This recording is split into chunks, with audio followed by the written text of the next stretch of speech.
ओम शांति। अव्यक्त महावाक्य। विघ्न विनाशक स्थिति। आपका यादगार विघ्न विनाशक गणेश के रूप में आज तक भी पूजा जाता है।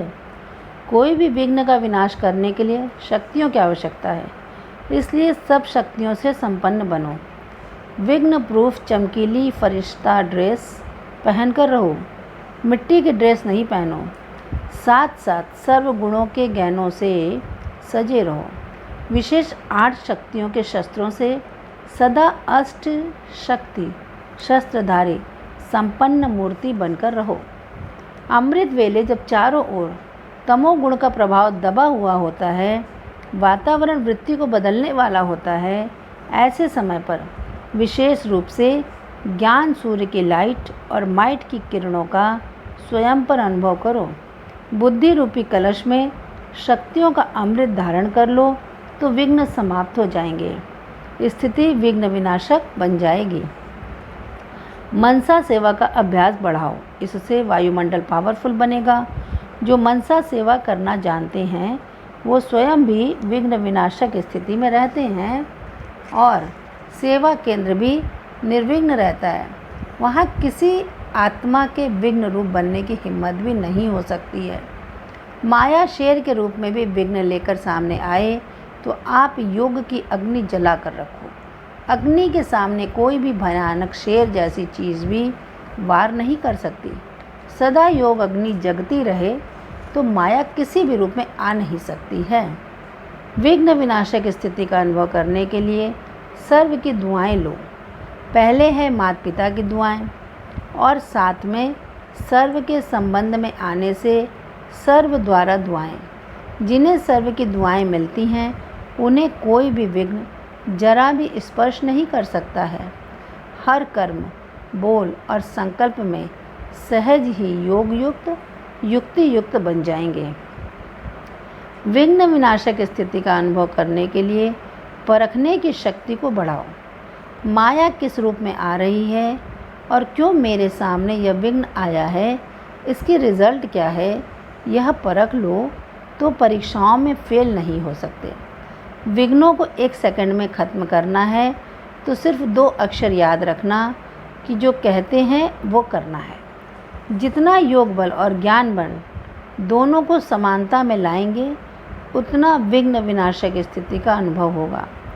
दृढ़ निश्चय के आगे कोई रुकावट आ नहीं सकती। विघ्न विनाशक स्थिति का अनुभव करने के लिए निर्णय शक्ति को बढ़ाओ।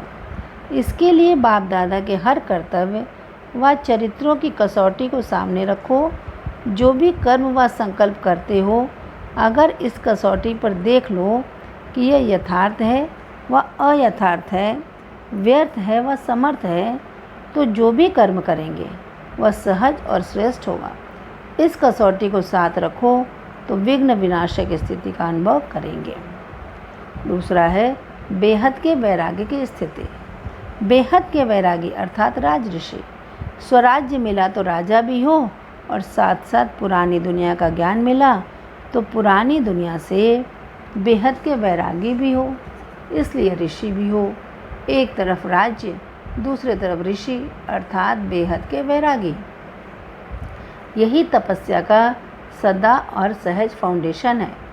बेहद का वैराग्य अर्थात चारों ओर के किनारे छोड़ देना। समय प्रमाण प्यारे बनो, लेकिन श्रीमत पर निमित्त बनी हुई आत्माओं के इशारे प्रमाण सेकंड में बुद्धि प्यारे से फिर न्यारी बन जाए। न्यारा बनना ही किनारा छोड़ना है और किनारा छोड़ना ही बेहद की वैराग्य वृत्ति है। मन, बुद्धि और संस्कार सब वश में रहें। कहाँ भी संकल्प मात्र थोड़ा भी लगाव ना हो। इस पुरानी दुनिया का लगाव सोनी हिरण यानी स्वर्ण मृग के समान है। यह शोक वाटिका में ले जाता है, इसलिए इसमें जरा भी बुद्धि योग न जाए। एक बाप दूसरा न कोई। इस स्मृति में रहना ही बेहद के वैराग्य की स्थिति है। बेहद की वैराग्य वृत्ति के लिए अपना असली निराकारी घर और मधुबन साकारी घर की सदा याद रहे। हम परम धाम निवासी आत्मा इस व्यक्त देश में ईश्वरी कर्तव्य करने के निमित्त आए हुए हैं। हम अवतार अवतरित हुए हैं इस स्मृति से बेहद के वैरागी बन जाएंगे। दूसरा, साकार घर मधुबन की स्मृति से मधुरता के साथ साथ बेहद के वैराग्य की वृत्ति स्वतः रहेगी। मेरेपन के भाव से भी वैराग्य हो, क्योंकि माया वर्तमान समय नए नए प्रकार के मेरेपन की छाया डाल रही है। नए नए प्रकार के छोटे छोटे लगाव का विस्तार बहुत बड़ा होता जाता है, जिससे सार छिप गया है। इसलिए बेहद की वैराग्य वृत्ति का वायुमंडल बनाओ। बेहद के वैरागी सदा उपराम रहेंगे, अपनी देह से भी उपराम और साक्षी दृष्टा। एक तो अपनी बुद्धि से उपराम, संस्कारों से भी उपराम। मेरे संस्कार हैं, इस मेरेपन से भी उपराम। मैं यह समझती हूँ, इस मैंपन से भी उपराम। मैं तो यह समझती हूँ नहीं, लेकिन समझो बाप दादा की यही श्रीमत है। ज्ञान की बुद्धि के बाद जो मैंपन आता है, वह मैंपन बहुत नुकसान करता है। एक तो मैं शरीर हूँ, यह छोड़ना है। दूसरा, मैं समझती हूँ, मैं ज्ञानी तो आत्मा हूँ, मैं बुद्धिमान हूँ, यह मैंपन भी मिटाना है। जहाँ मैं शब्द आता है, वहाँ बाप दादा याद आए, और जहाँ मेरी समझ आती है, वहाँ श्रीमत याद आए। तब बेहद का वैराग्य स्थायी रह सकता है। बेहद के वैराग्य अर्थात संगठन में रहते भी न्यारे और सर्व के प्यारे। साथ भी रहो और अकेले रहने का भी अभ्यास हो। बाहर का अकेलापन और अंदर का साथ। बाहर के साथ से अकेलापन भूल जाते हैं, लेकिन बाहर से अकेले, अंदर से अकेले नहीं। जो ऐसे न्यारे प्यारे होते हैं, उनको बाप दादा का सहारा मिलता है। प्यारे बनने का पुरुषार्थ नहीं, न्यारे बनने का पुरुषार्थ करो। पुरानी आदतों से, पुराने संस्कारों से, पुरानी बातों से, पुरानी दुनिया से, पुरानी देह के संबंधियों से वैराग हो। जैसे कहाँ भी जाना होता है, तो जिन चीज़ों को छोड़ना होता है, उनसे पीठ करनी होती है। अगर पीठ कर दिया तो सहज ही उनके आकर्षण से बच जाएंगे। सारी दुनिया में आजकल का लगाव स्नेह से नहीं, लेकिन स्वार्थ से है।